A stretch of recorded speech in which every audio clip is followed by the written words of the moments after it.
Watertown will no longer raise any flags over City Hall other than the American flag, state flag, POW flag, and a city flag.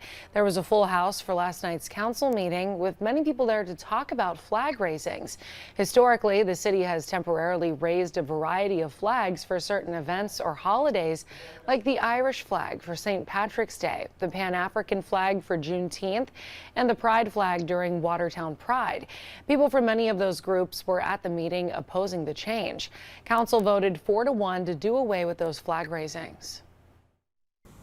And Watertown, the small town that it is, for the last 3 years has had the courage and the integrity to be able to stand at the flagpole with the mayor in attendance, recognizing the right and the unity of coming together. That have established their own identity or like to associate with other members within their group, that I can understand. But is that something that the city of Watertown as a government should be supporting? Council will allow flag raisings for this year's Pride and Juneteenth events, as well as the raising of the Irish flag. The three were already approved before Monday night's vote.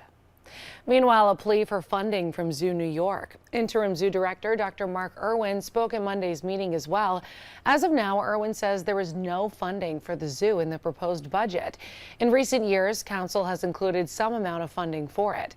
Irwin says the zoo needs investment, regardless of what the city plans to do with it.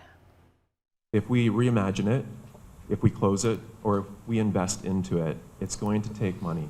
So I would respectfully request that we put that in as a budget line item. It would be far better for us to plan for it regardless of the use, rather than go back to another budget amendment that's not the best for the taxpayer. Irwin says the zoo task force still recommends it be operated by the Thompson Park Conservancy.